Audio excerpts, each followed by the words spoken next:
Le magazine Énergie Positive sur Radio Ici Maintenant, 95.2 par Île-de-France, ici maintenant.com pour nous écouter et nous regarder via Internet.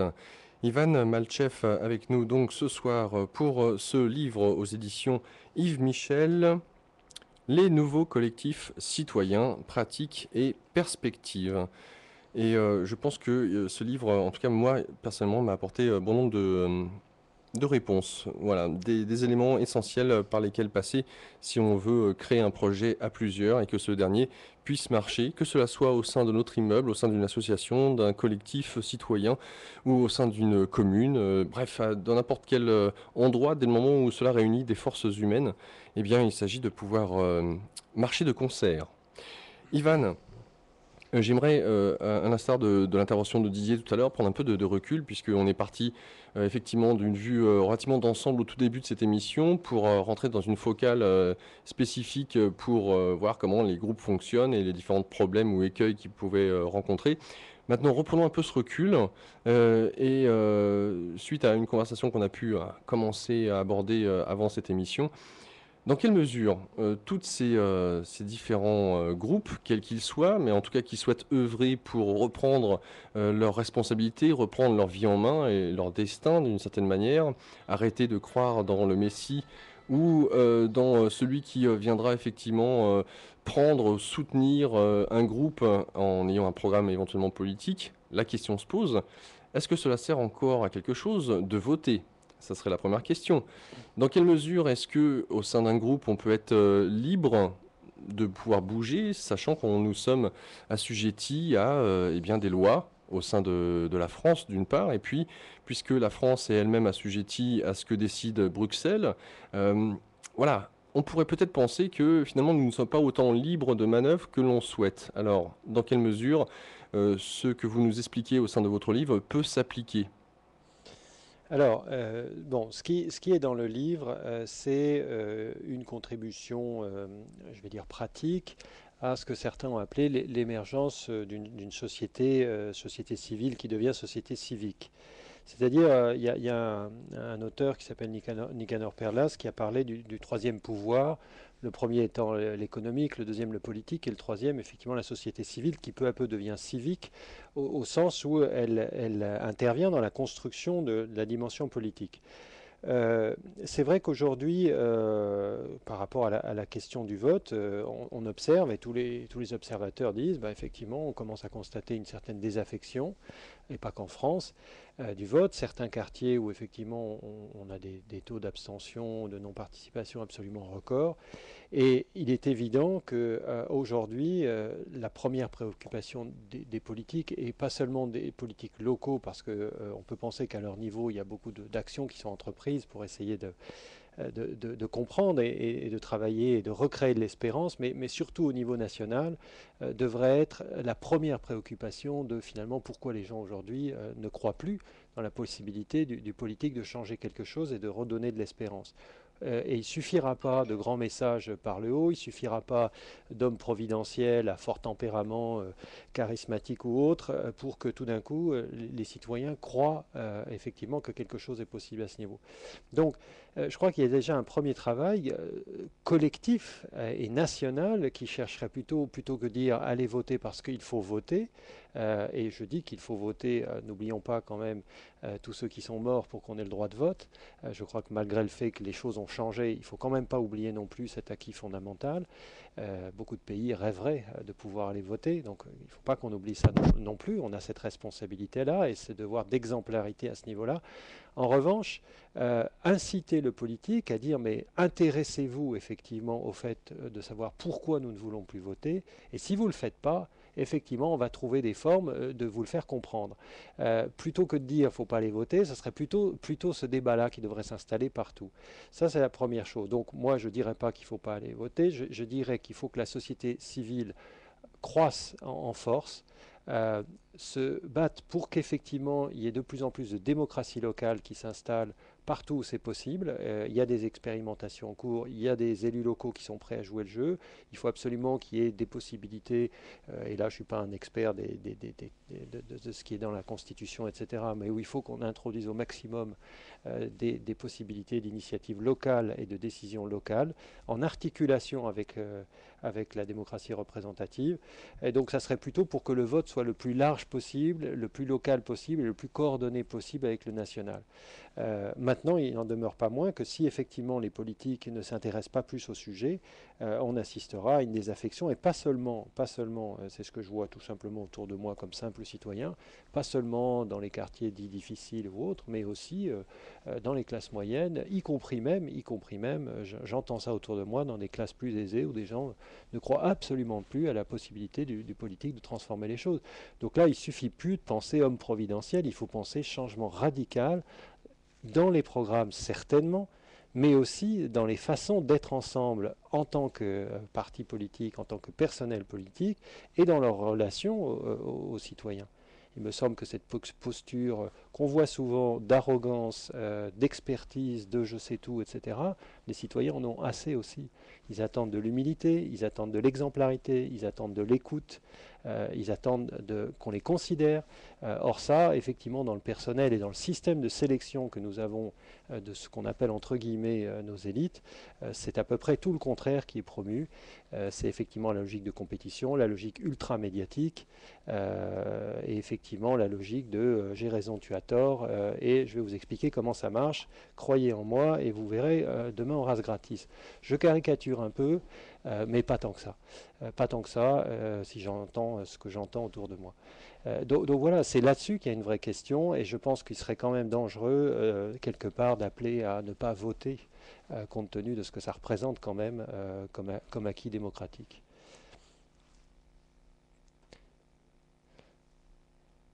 Alors désolé pour le silence, mais ça fait pas de mal. Un auditeur, je rappelle le numéro de téléphone, le 08 92 23 95 20. Didier, bonsoir. Oui, bonsoir. Non, non, je repars un peu en fait par rapport à ce qui est en train d'être dit à l'heure actuelle. Euh, Justement, on parle. Il y a une chose qui est très importante. Bon, je reviens un peu à ce que je dis précédemment, hein, forcément. Je pense que euh, par rapport aux politiques, il y a il y a plus qu'une frontière. C'est un autre monde. Et la façon dont la politique est traitée à l'heure actuelle est complètement délirante, hein. Bon, on est on est dans le même domaine que tout ce qui est fait dans les magazines les plus absurdes et les plus abjects entre guillemets. C'est-à-dire la politique n'est pas du tout abordée. Et j'en reviens tout simplement en fait à cette idée, c'est que bon, même de créer au point de vue social, de vouloir en fait créer des associations, quand on pense que les associations, même quand elles existent, les budgets sont diminués d'une manière très très importante. En fait, le discours, en fait, c'est vrai que quelque part le discours, il devient à côté de ce qu'on peut recevoir en tant que message. C'est-à-dire qu'il devient un discours un discours de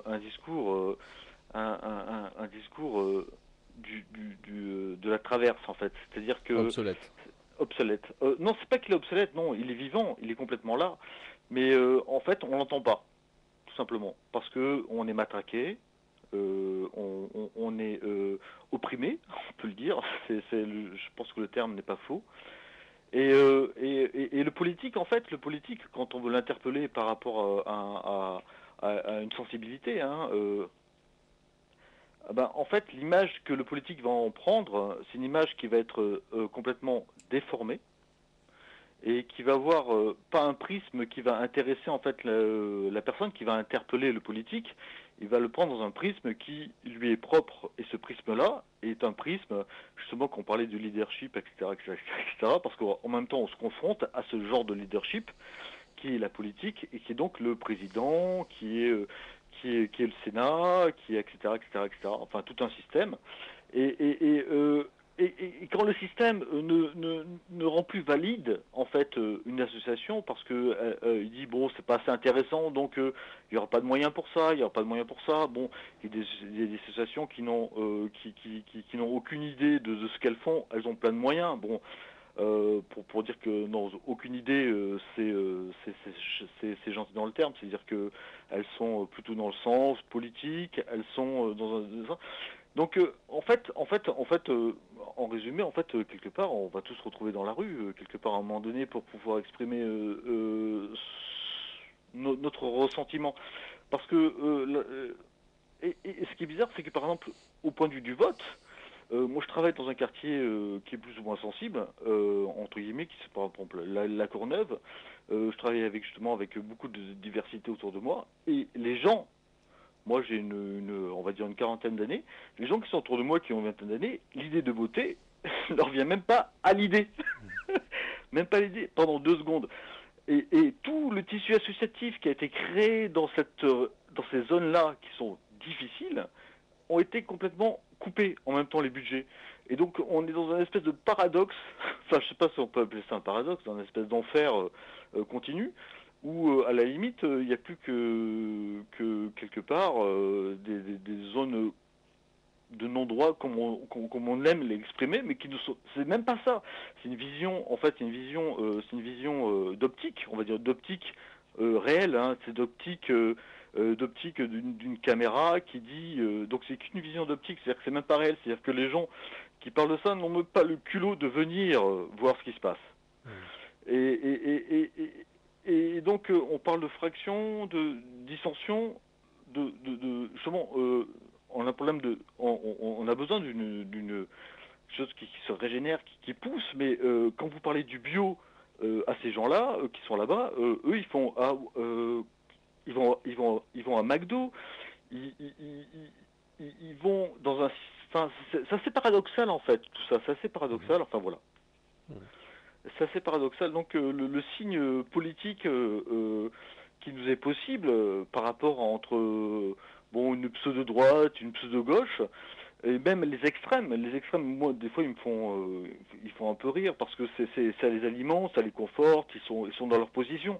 Mais descendre enfin je pense c'est pour ça que par rapport aux associations, qui pour moi est un mouvement qui est génial. Quoi. Je veux dire, c'est une terminologie et puis un pouvoir qui est exceptionnel dans une société.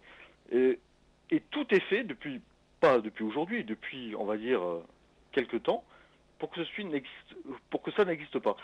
J'aime bien l'idée des AMAP et tout, on peut manger bien, on peut acheter peut-être un peu moins cher, on a des choses, mais la fraction qui est à l'heure actuelle est importante. Bon, je sais très bien qu'on ne va pas apporter de solution ce soir à travers ça, mais la construction, c'est pour ça que je me demande comment on peut se construire aujourd'hui différemment pour le lambda des gens.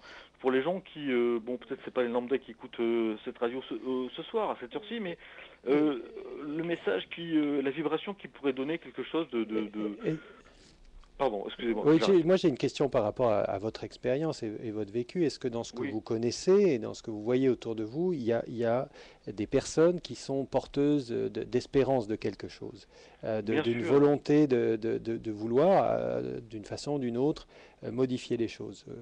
Ces forces-là pour vous existent? Oui.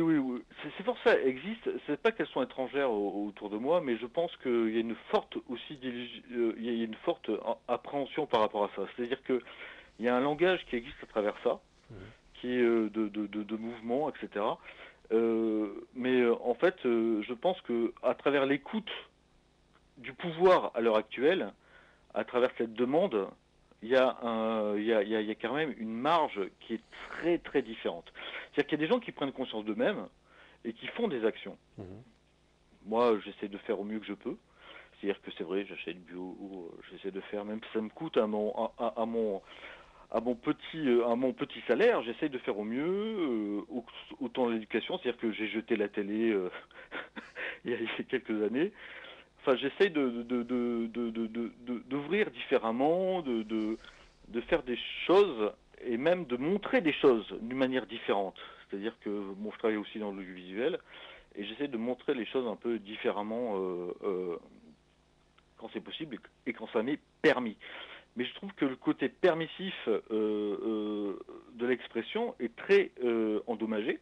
Et donc le discours, en fait, je trouve que l'abîme qui est à l'heure actuelle par rapport à un discours, quand on parle justement, que ce soit même dans une entreprise, quel que soit du tertiaire, quand on dit, comment on appelle ça, c'est pas le formatage, mais je vais appeler ça un dogme, mais donc le système de fonctionnement, on appelle ça comment, enfin, le terme m'échappe. La politique Non, de c'est pas la la... politique, c'est pas intéressant, c'est pas la politique. Vous en avez parlé à un moment donné, c'est par exemple, il y a dans l'entreprise, on fait ça maintenant de cette manière-là. On appelle ça un process, un... Oui, un Ah, c'est pas processus, grave. oui. Bon, voilà, On comprend l'idée, un oui. process, pas le process tout simplement. Et je trouve que on est dans un système de process qui est très très fort.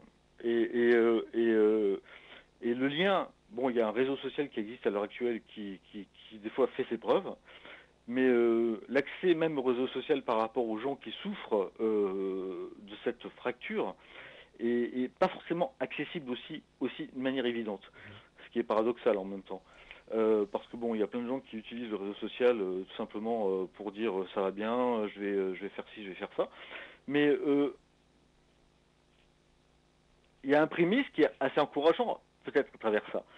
Et qui est beaucoup plus ouvert et qui peut-être parce que bon, la mondialisation en fait on l'a subie même à travers le réseau social, même à travers l'expression, même à travers d'une petite association qui va essayer de naître, d'un AMAP, des choses là comme ça, qui essaie de bouger et qui essaie d'imprimer le monde différemment. Ça le fait, c'est très important, il faut continuer à le faire, il n'y a pas de souci là-dessus, mais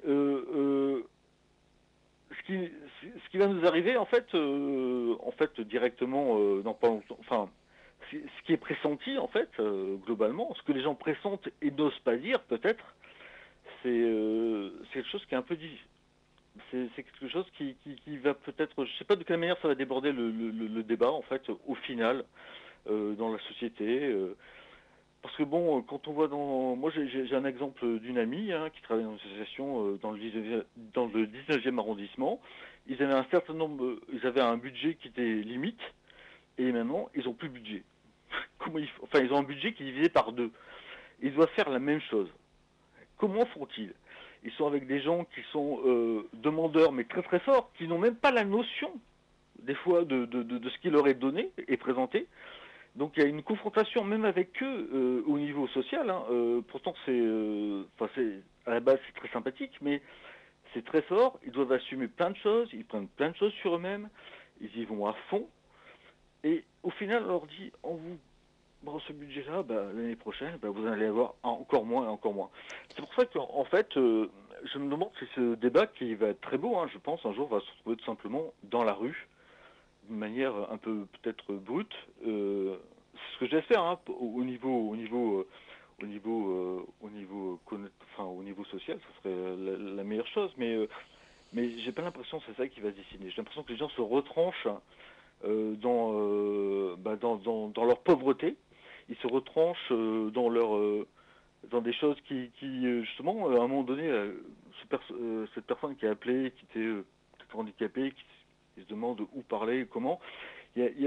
Bon, ça s'est passé comme ça, c'est juste un clin d'œil, mais il y a des gens qui se sont retranchés de plus en plus en eux-mêmes par rapport à leurs actions qu'ils veulent mener. C'est la question que je me pose, comment peuvent-ils faire et même s'il y a un leadership au travers d'une association, ça devient de plus en plus dur quelque part. Et cette dureté, jusqu'où on va pouvoir l'admettre. En fait, voilà, je m'arrête, mais voilà, tout simplement. Oui, C'est un peu long, mais comme vous, je me dis jusqu'où on va pouvoir l'admettre, en effet, et effectivement, on n'a pas la réponse. Mais le pari, bien entendu, moi je partage ce que vous dites sur cette fracture, sur qu'est-ce qu'on peut faire, sur effectivement ces notions de diminution de budget là où on en a justement besoin. Donc effectivement, dans ce que j'évoque, ça ne répond pas à tous ces problèmes-là, bien évidemment. Par contre, partout où il y a des gens qui disent effectivement, nous, ça peut plus durer. Il faut qu'on fasse quelque chose avec nos moyens, avec nos ressources, avec ce qu'on est, et il faut qu'on réussisse à le faire ensemble. Euh, Quelques-uns des conseils, des expériences, des témoignages que j'ai évoqués peuvent être utiles. Parce que quand il faut être ensemble, à un moment, il y a des logiques qu'on retrouve toujours les mêmes, d'efficacité, etc., de savoir co-construire ensemble, etc. Moi, c'est ça mon propos, bien entendu. Ça Bien sûr, bien sûr, prétend bien sûr. pas traiter tout ce que vous Mais évoquez, oui, oui, non, j'ai un peu élargi le débat parce que bon, c'est qui est vrai très que réel. Mais par contre, comptez sur partout, dans tous les endroits, il y a des gens qui peuvent agir sans attendre, effectivement, quand la puissance publique ne vient pas au secours, quand il y a des diminutions de budget, etc. Alors, justement, va-t-on attendre que ça dégénère, que ça explose, etc., avant de faire quelque chose? Partout, je crois qu'il y a des gens qui veulent faire des choses. Il faut que ces gens prennent confiance, il faut que ces gens se regroupent, il faut que ces gens aient des process, des méthodes, des façons d'être adaptées à leur situation et là où ils sont, pour que cette reliance de personnes qui veulent transformer les choses puisse être entendue. oui, c'est le Hein. gros problème parce que même les choses ils ont été, même les choses qui ont été entendues auparavant et qui ont été convenues quelque part, c'est-à-dire que on donne tant de moyens pour faire ça et ça marche. C'est pas le problème que ça marche pas, c'est que ça marche. C'est ça le problème, c'est que ça marche, Ouais, mais malgré tout, on diminue les moyens ouais. parce qu'on n'est pas dans une politique. En fait, voilà, tout simplement. Je, je, je, je, je- je regrette de le dire peut-être, mais le regret malheureusement est tel qu'il est, c'est que dans les associations, même les gens qui font beaucoup d'efforts ont beaucoup de désillusions, même s'ils ont eu par des époques politiques un peu encourageantes, des fois ils sont complètement à l'heure actuelle complètement décourageantes parce qu'on est dans une époque qui va devenir de plus en plus décourageante dans ce sens du terme là. Mhm. Donc il va falloir beaucoup plus de courage, certainement. Ce courage-là, quand on regarde les gens et dans la façon dont ils sont quelque part un peu agressés, hein, si, pour dire le mot tout simple, c'est pas évident parce que même quand ça marche, on nous, on dit, bah là, c'est fini, même quand ça marche. Mhm. Donc c'est ça qui est un peu déstabilisant dans le système associatif. C'est-à-dire qu'en fait, le système associatif devient dérangeant au niveau du politique. Et ça, bon, ça c'est pas une nouveauté en soi, hein. Cette belle chose dont vous traitez, et moi, l'idée, le concept me fascine et m'a toujours intéressé. Et j'ai vécu aussi auparavant, il y a quelques années, j'ai fait une association et j'ai eu aucune contribution externe, mais l'idée même nous a porté, nous a amené dans des univers qui étaient très intéressants et nouveaux. Mais je me dis, c'est quand même difficile quand ça marche de dire, bah voilà, vous allez avoir moins d'argent et vous allez voir vous démerder de la même manière. Ils ont beaucoup de courage ces gens-là. Moi je vous le dis, ils ont beaucoup de courage parce que je les vois faire, je les vois autour de moi se démener et je dis putain. En plus, on leur dit l'année prochaine, ben, t'en auras moins et démerde-toi avec. Donc le leadership à travers tout ça, il a du mal en même temps. Parce qu'en fait, des fois, c'est à quelqu'un de sympathique, il a fait un truc, il s'est dit bon, ça marche, bon, c'est parti. Et puis putain, ah ben non. Enfin voilà, Alors, c'est une forme de... Didier, Voilà, voilà, je m'arrête là-dessus. merci à toi, sans compter qu'il y a deux autres intervenants derrière qui souhaitent Bah, poser c'est des questions. superbe. Ivan, une réflexion ou Oui, quelque chose? juste une réflexion. Bon, je crois que ce qui a été dit est très clair. Moi, je veux juste souligner que quand bien même il y a des réductions budgétaires, il y a des associations qui peinent à remplir leur mission, il y a des gens très courageux qui font des choses. Je pense aussi que on peut s'efforcer chacun à sa mesure de réveiller des initiatives à la portée de chacun, dans une cage d'escalier, dans un quartier, dans une rue, de Mm. faire des choses ensemble, même simples, pour recréer au maximum ce lien, cette dynamique de l'être ensemble. Ça ne répond pas à toute la difficulté, parfois même la misère sociale ou humaine, tout Ah non, mais simplement. c'est social parce que souvent, justement, ce qui est rigolo, c'est que les premières associations qui se font, en fait, c'est des gens qui vendent la première association qui est très très simple en fait. Bon, c'est une boutade, une caricature, hein. Mais souvent c'est des gens qui vont vendre en fait le touch au bas, Ouais.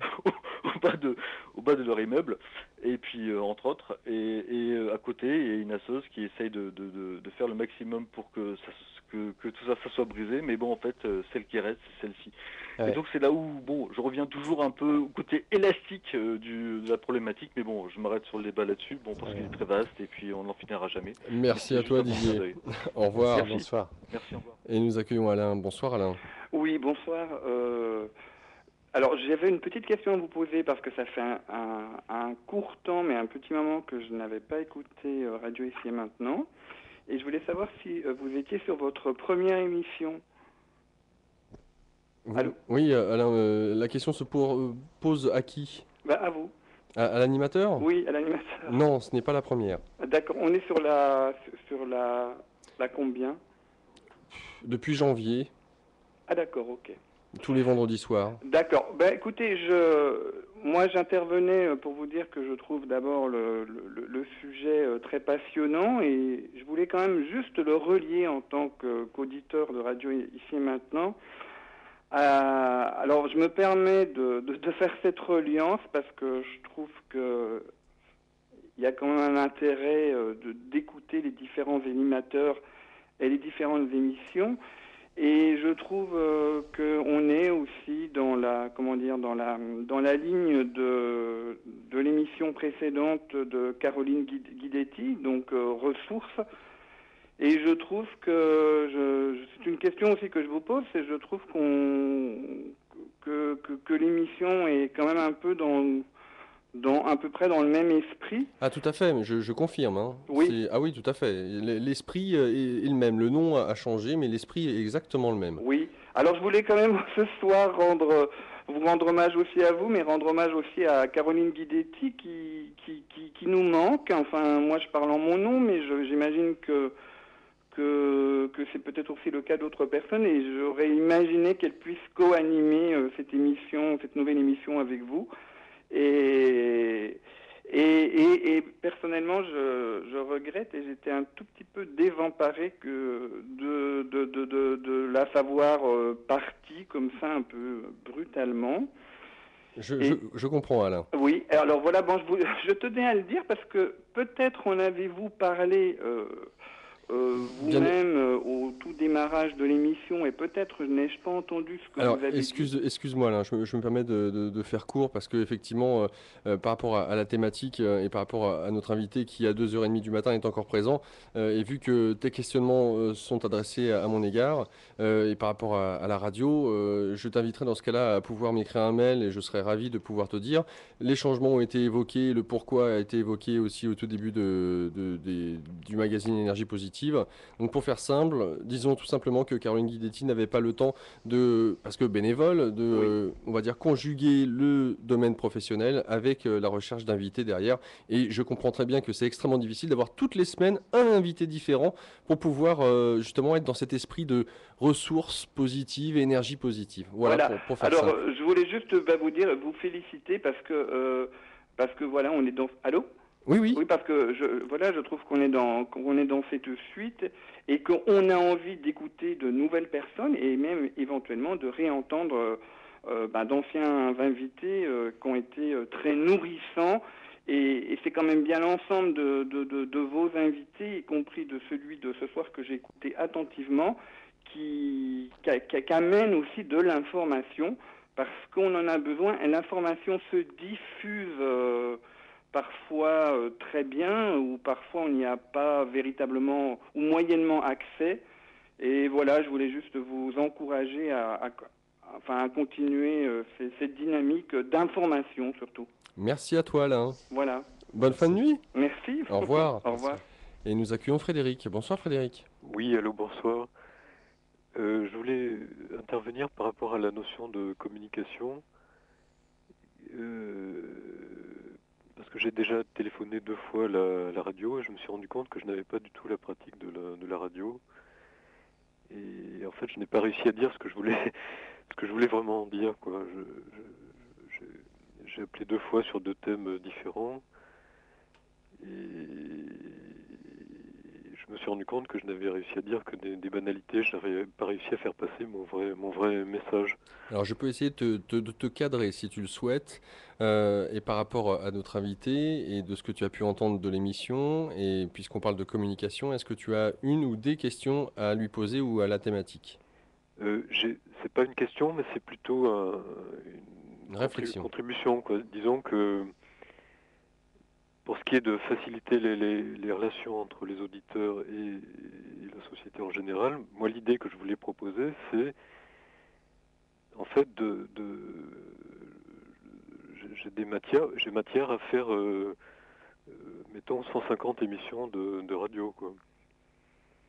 Alors si Et tu as... je voulais proposer des thèmes Alors Frédéric, de travail, mais je n'ai jamais réussi à comment alors, dire, je fais court, voilà. Frédéric, s'il te Oui, plaît, oui, parce que j'aimerais pas faire perdre oui, du oui, temps à oui, notre invité. oui, Si oui, tu as des questions, si tu as des projets d'émission, quoi que ce soit, oui, tu écris un mail via le site de la radio, ici maintenant.com. oui, oui, Tu as oui, la oui. liste des animateurs, tu envoies le mail que tu souhaites avec tes messages et tes propositions. Parce Mais que j'aimerais... Non, j'ai écrit à la radio, je n'ai pas eu de réponse.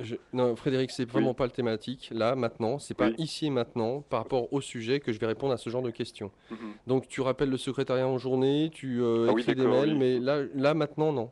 oui, Je suis vraiment d'accord. désolé. Mhm. Merci à toi, Frédéric. Entendu, merci, Au bonsoir. revoir. Bonsoir. Ivan, puisqu'on parlait de prendre du recul tout à l'heure par rapport à ce qu'il se passe d'un point de vue justement politique, politicienne, de ce qu'a soulevé Didier comme information, de la manière dont on peut considérer le vote, j'aimerais qu'on puisse parler de la résistance, entre guillemets, à savoir quand on voit par exemple les... ce qu'il se passe en Grèce, au Portugal, à la Puerta del Sol, ou en France, à la Bastille récemment, les indignés, comme ils puissent s'appeler, en écho à, bien entendu, au petit livre de Stéphane Hessel. Dans quelle mesure, par rapport à l'écriture de ton livre, par rapport à la conception de cette communication qui pourrait peut-être s'appuyer sur la communication non violente, faire écho à Gandhi, là aussi à la non-violence d'une manière générale, le fait de faire résistance, d'occuper une place, et ça de la manière possible sans avoir à soulever de la casse ou quoi que ce soit. Est-ce que c'est quelque chose qui pour toi est porteur ou au contraire est-ce que ça ne peut pas déboucher réellement sur le fait de pouvoir se faire entendre? Non, je pense que non, non, au contraire, on est devant l'émergence de nouvelles formes, nouvelles ou anciennes, réactualisées, en tout cas nouvelles par rapport à la période récente, de résistance. D'ailleurs, je crois qu'on n'a pas suffisamment souligné l'extraordinaire mouvement de révolution-évolution, je ne sais pas comment il faut le dire, qui a eu lieu, on en a beaucoup parlé, mais probablement pas encore assez dans les pays arabes. C'est extraordinaire, probablement inédit dans l'histoire, qu'on arrive à faire des changements d'une telle ampleur avec une violence extrêmement limitée, voire très faible au regard de ce dont on parle. Et donc je pense que ce type, nous sommes je crois très nombreux à penser que ce type de résistance créatrice quelque part ou innovante est le chemin. Il est évident, je crois, que personne ne souhaite des révolutions de type 1789, où effectivement, même si c'est un moment magistral et important dans l'histoire, le prix et la souffrance à payer, pour ceux qui ont traversé ces événements, je crois que personne ne le souhaite. Donc à un certain moment, il est important que tous ceux qui à un moment disent bah, ça ne peut plus continuer comme ça, trouvent à la fois des moyens d'agir, et je redis, de se concentrer sur le pour autre chose, le plus possible en fonction de ses moyens, de ses ressources, mais le pour autre chose, et en même temps soit en capacité d'imaginer de nouvelles formes effectivement, de résistance non violente qui permettent effectivement de commencer à faire peser je dirais pousser le balancier dans un sens qui permette des transformations. Donc non, au contraire, l'indignation non violente, forte, active, affirmée, va être de plus en plus nécessaire si nous voulons effectivement qu'il se passe quelque chose. Et là encore, la clé, on l'a bien vu, la clé, la clé de la réussite, on la connaît, c'est la reliance. C'est la reliance entre les personnes. c'est la persévérance, c'est l'imagination aussi dans les formes d'action de résistance, avec le principe maximum de non-violence. Il est évident que si on est attiré dans les spirales de la violence, on sait très bien où ça conduit et comment ça dégénère après, et personne ne le veut, je crois. Alors, ce qu'on a pu observer, c'est qu'au Portugal, où la rigueur annoncée est telle que, pour le coup, la violence s'est manifestée. Ouais. Par contre, à l'inverse, l'Espagne, qui suit le même chemin que la Grèce, à travers ces indignés à la Puerta del Sol, se sont organisés. Ce qui est intéressant, c'est que autant des gens de tous milieux sociaux, avec une certaine colère intérieure, venaient ici pour manifester, pacifiquement, pourrait-on dire, et ils se sont petit à petit organisés dans justement comment faire en sorte de se structurer, ce qui est extrêmement important, puisque ça rejoint en même temps le livre et de ce que vous avez pu développer, et les différents partis, entre guillemets, d'extrême, ou aussi bien informationnels, des conférences ont pris place à la Puerta del Sol, et d'un article que j'ai pu lire, des conférences qui informent largement l'opinion, qui a soif de savoir réellement ce qu'il se passe, sachant que les masses médias, d'une manière générale, boycottent ou désinforment. Donc, en tout cas, puisque ce n'a pas encore atteint en Espagne le niveau de la Grèce, où là, pour le coup, extrêmement difficile de réagir à autant de rigueur sans pour autant y mettre de la colère, alors qu'en Espagne, ils ont encore ce moyen de se prémunir en donnant des structures, en donnant la parole, de façon à avoir un certain poids, si on peut dire ça comme ça. Est-ce que, de votre point de vue, c'est justement la voie à suivre, à savoir que des gens mécontents se réunissent à un endroit, admettons la Bastille, et le plus rapidement possible, pour être efficace, c'est de se structurer. Oui, trouver des formes de structuration, et on observe sur ce que je sais de ces dynamiques-là, que toutes les tentatives de récupération par les logiques traditionnelles, partis ou autres, apparemment ont échoué, parce que les gens n'en veulent pas. Donc je crois que là on a un chemin, en effet, qui peu ou prou s'apparente à ce que j'évoquais tout à l'heure, c'est comment effectivement une forme d'organisation arrive à garder l'espace au centre ouvert et non capté par tous ceux qui voudraient récupérer le mouvement dans un sens ou dans un autre. Et là, on a une preuve effectivement d'intelligence collective remarquable.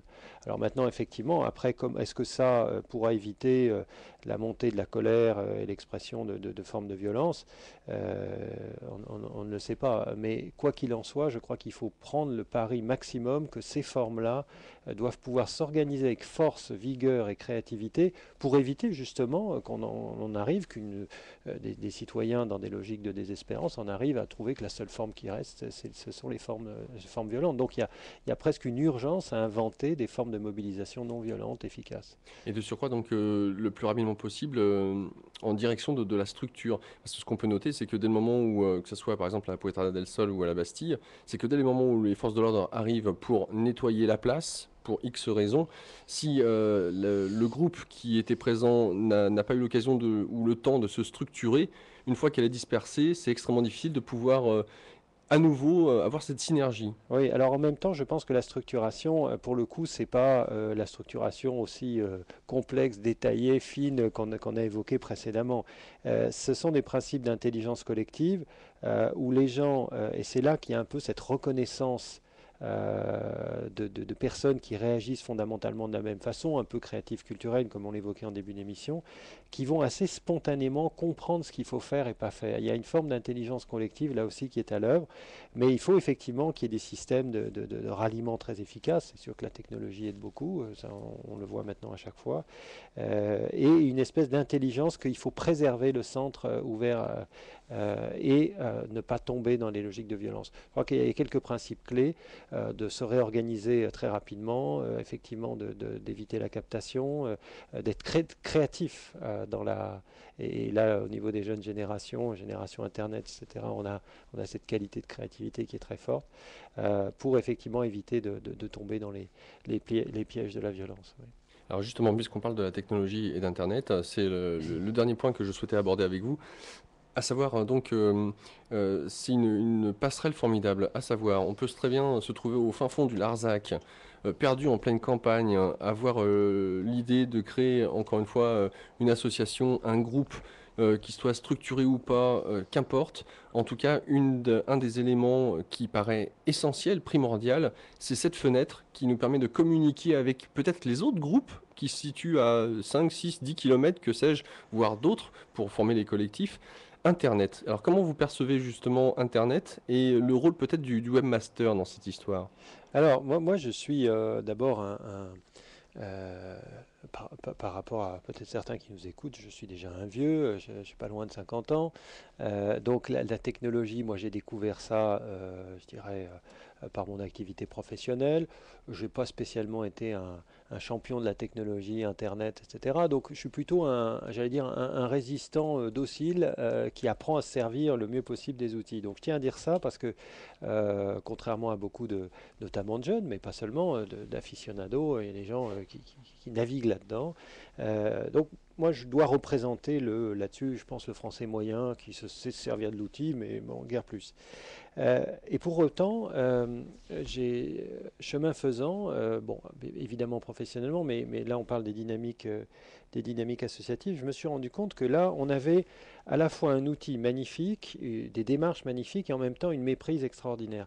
L'outil magnifique, c'est ce que vous évoquez, c'est cette capacité finalement de reliance, de pouvoir se connecter les uns aux autres, au fond, construire une représentation à travers le net que nous formons une communauté, un groupe, qui sinon n'aurait aucune existence dans notre esprit. Donc ça, c'est tout à fait remarquable. Et puis bien sûr, la transmission de l'information, des photos, etc. En revanche, la méprise, c'est de penser que parce qu'on est relié par Internet, parce qu'il y a des chats sur des tas de sujets qui partent dans tous les sens, tout d'un coup, on forme un groupe, on forme quelque chose qui tient la route, on se rencontre, on se parle.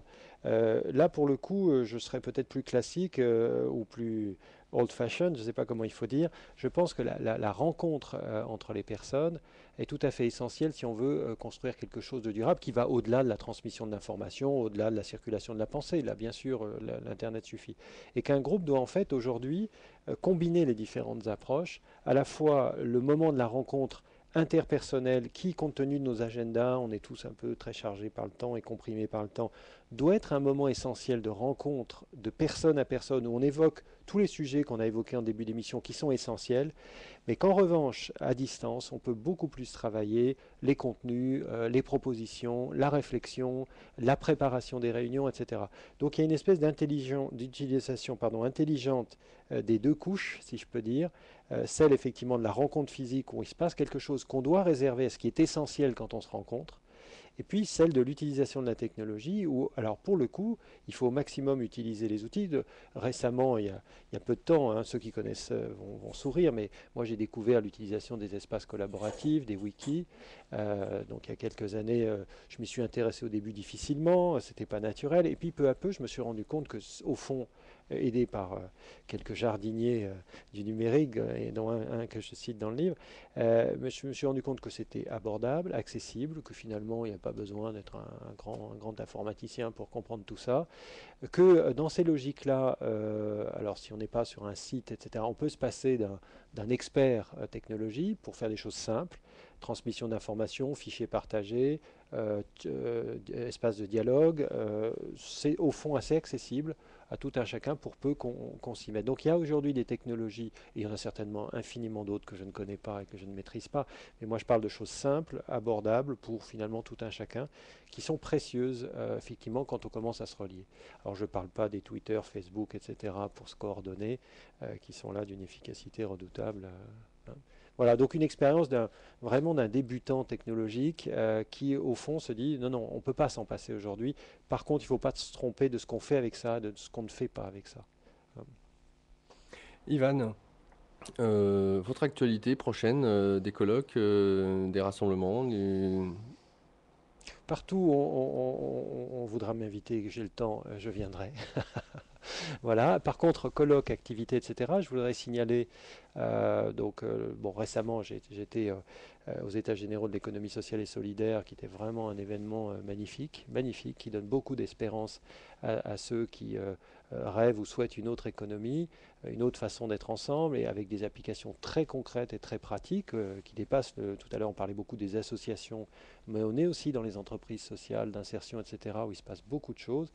Le premier week-end de juillet, je signale les dialogues en humanité, organisés, comme je le disais, depuis maintenant assez longtemps. Ceux qui sont sur la région lyonnaise, vraiment c'est un événement à pas manquer, beaucoup de participants assez prestigieux, Edgar Morin, Patrick Vivray et d'autres, mais surtout ces dialogues extrêmement intenses, riches, où la question humaine est au centre et où la parole de chacun compte. J'ai vécu là-bas des animations de cercle à 150, 200 personnes autour d'un sujet extraordinaire, donc j'invite tous ceux qui peuvent s'y rendre à y aller.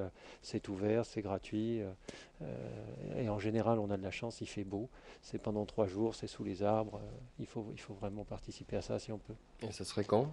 Et donc là c'est le premier week-end de juillet, Là, peut-être c'est dans 10 jours à peu près. oui, exactement. Ah, Fin voilà. de semaine prochaine. Voilà. Ivan Malchev,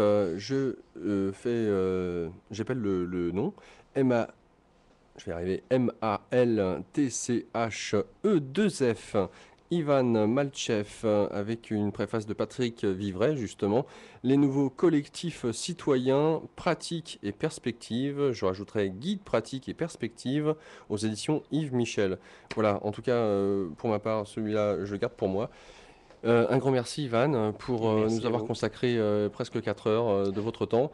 Je ne peux que vous souhaiter eh bien, une bonne continuation et j'espère pouvoir vous revoir avec justement un peu plus de recul sur ce qui se passe à l'heure actuelle dans les réseaux sociaux d'une manière générale, de ceux et celles qui mettent en œuvre et de cette intelligence collective et civique.